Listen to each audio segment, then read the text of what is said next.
Chers amis, bonjour. Les passions d'un Hébreu à la mémoire cette semaine de Shlomo Hillel, Zichrono Livracha, qui est décédé et a été enterré la semaine dernière, c'est-à-dire il y a exactement 8 jours aujourd'hui. Le 14 mai 1948, Shlomo Hillel travaillait à seulement 100 mètres du musée de Tel Aviv où David Ben Gurion allait proclamer la création de l'État d'Israël. 8 heures avant la fin du mandat britannique en Palestine. Shlomo raconte dans ses mémoires: « J'ai entendu que Ben Gurion allait faire un discours, mais les temps étaient tellement tendus avec tant de problèmes. Je me suis dit alors, à ma honte éternelle, dit-il, si je n'avais marché que 100 mètres, j'aurais pu être présent lorsque l'État d'Israël a été officiellement proclamé. » Le lendemain, la guerre éclatait lorsque les États arabes voisins commencèrent à envahir ce qui venait de cesser d'être le territoire du mandat britannique et devenait l'État d'Israël. Hillel travailla comme agent pour l'Aliabet, qui amenait des immigrants juifs illégaux en Palestine. Un peu moins d'un an après la fin de la guerre d'indépendance, il continuait à travailler dans ce domaine et essayait de sauver autant que possible de juifs en provenance, bien entendu, d'Europe. Lui, qui avait émigré de Bagdad en Palestine en 1934 et qui allait jouer un rôle majeur pour ramener les 150 000 juifs irakiens en Israël. Le plus grand transfert de population par voie aérienne qui aura lieu dans l'histoire et à l'époque, mais qui signifiait aussi le déracinement quasi total de la plus ancienne communauté juive du Moyen-Orient. Hillel allait devenir finalement diplomate et homme politique, président de la Knesset, ministre de la police, ministre de l'Intérieur. Lors d'événements et de décisions historiques, il sera aussi président mondial du Keren HaYesod et lauréat du prix d'Israël. Mais c'est pour son rôle dans cette immigration massive, dramatique, face au sentiment de malheur imminent des Juifs irakiens, pour lequel il est connu et deviendra, n'ayons pas peur des mots, mondialement connu. À l'âge de 91 ans, il racontait encore et toujours l'histoire de ces événements depuis son modeste appartement de Ra'anana, bordé de photos de sa famille et de photos historiques. Il était un personnage d'une humilité sans pareille lorsqu'il vous racontait son épopée. Je n'avais pas prévu d'être un héros. Les gens ont estimé qu'il n'avait pas fait assez pour faire sortir les Juifs d'Europe. Nous avons pourtant essayé, dit-il. La tradition de la famille Hillel était que les Juifs vivaient dans la région irakienne, mésopotamienne, depuis 2500 ans, et que sa propre famille descendait de l'illustre chef religieux babylonien Hillel. Et qui peut réfuter cela, dit-il ironiquement. Après la Première Guerre mondiale, les Britanniques avaient pris le contrôle du pays irakien et nommèrent un roi. En 1932, l'Irak est devenu indépendante et soudainement, la situation a changé, nous explique Hillel. Dès 1933, mon père avait compris que c'était la fin. C'était l'année où des chrétiens furent massacrés, des chrétiens assyriens massacrés dans le nord du pays. Nous regardions le défilé de la victoire de l'armée irakienne depuis notre maison de Bagdad et nous avons pensé que si c'était ce qu'ils pouvaient faire aux chrétiens, que pourraient-ils nous faire? Hillel immigra en Palestine en 1934 et rejoignit ses frères aînés. Ses parents suivirent peu après, durant l'année 1935. Pendant la Seconde Guerre mondiale, un pogrom d'inspiration nazie éclata à Bagdad en 1941, mettant finalement un terme à tout espoir de maintien d'une existence pacifique pour la minorité juive de la ville. Ce fut un événement traumatisant et énorme pour les Juifs irakiens. Les jeunes d'ailleurs, les jeunes Juifs commencèrent à s'organiser en groupe d'autodéfense et rentrèrent en clandestinité. En Palestine, nous avons commencé à leur organiser des voies d'évacuation. À l'époque, Hillel travaillait dans une usine de munitions de la Haganah, déguisé en blanchisserie dans la région de Rehovot, et il décida de se porter volontaire pour le Mossad Aliyabet, comme on l'appelait à l'époque, l'opération illégale dirigée par la Haganah pour ramener les Juifs en Palestine mandataire. Je pensais probablement naïvement qu'ils m'enverraient dans un endroit romantique, comme Rome ou Paris, mais quand ils ont compris que j'étais d'origine irakienne et que je pouvais donc parler l'arabe couramment, je fus envoyé en Irak. Le défi consistait à faire sortir les Juifs irakiens et d'en amener autant que possible dans cette Palestine encore sous contrôle britannique, avec d'énormes distances à parcourir. Un exemple. Une tentative désespérée impliqua 6 jeunes hommes qui voyagèrent à pied, à dos d'âne, à travers 700 kilomètres de désert. Ils finirent par arriver en Palestine, mais furent malheureusement maltraités par leurs passeurs arabes. Les tentatives successives par voie terrestre furent également contrecarrées. Ce n'était pas vraiment la percée que nous espérions, déclare Hillel. Sur 150 000 Juifs, nous n'avons réussi à en faire sortir qu'une poignée. À ce rythme, cela aurait pris 500 ans. Amèrement déçus des maigres résultats de l'immigration clandestine et ressentant le manque d'aide du siège de l'agence juive en Palestine, il démissionna en 1947 et retourna dans son groupe Hatzofim Aleph à Givat HaKibbutzim près de Rehovot. En fait, de nombreux membres du groupe produisaient des munitions dans une usine clandestine souterraine, nom de code par la Haganah, l'Institut Ayalon. Mais malgré qu'il retourna, cela ne dura guère très longtemps. Une semaine plus tard, on le renvoya sous diverses raisons. Et il dit, avec un air malin, « Supposons que vous puissiez faire venir 50 personnes à la fois dans un avion. »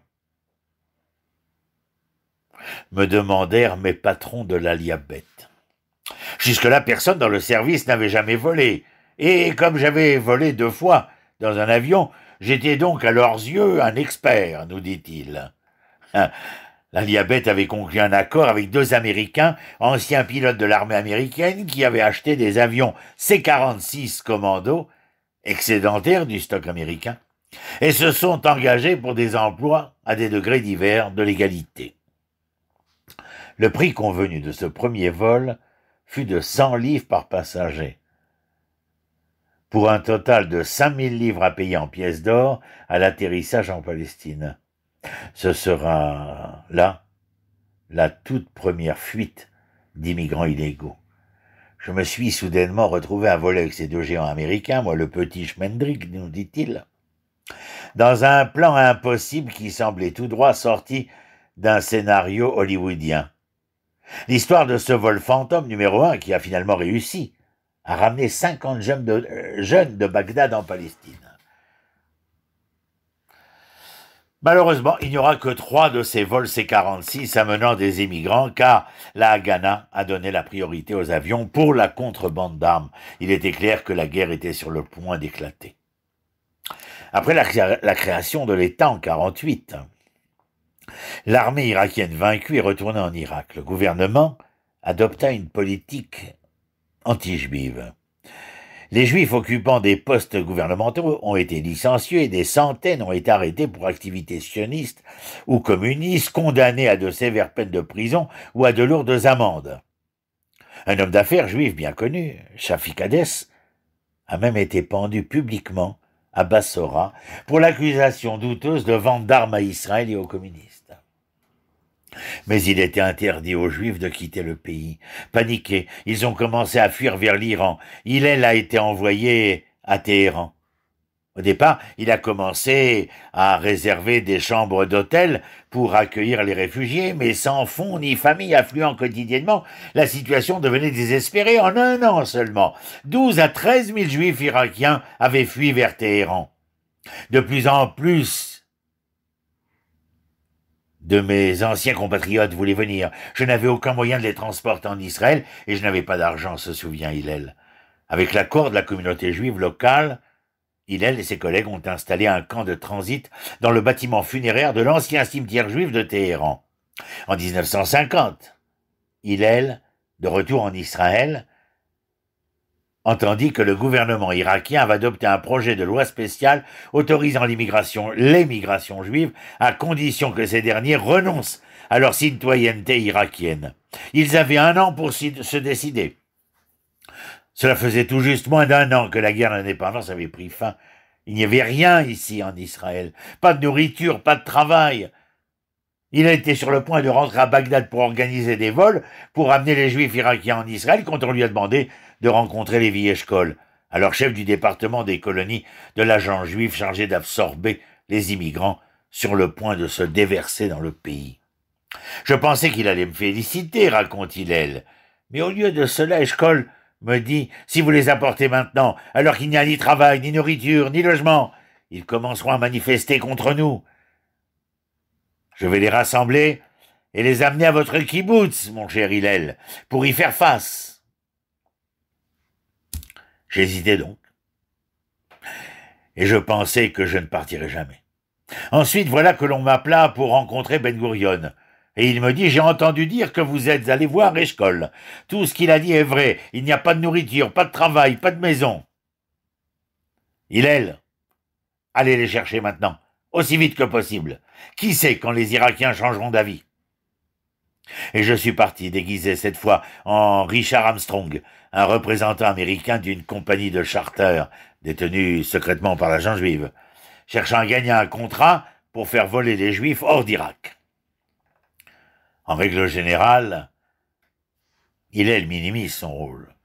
Je me suis retrouvé à Bagdad, un petit Juif né en Irak, en train de négocier avec le premier ministre irakien, Tawfiq el-Saweda, pour laisser partir mon peuple, s'émerveille-t-il encore aujourd'hui.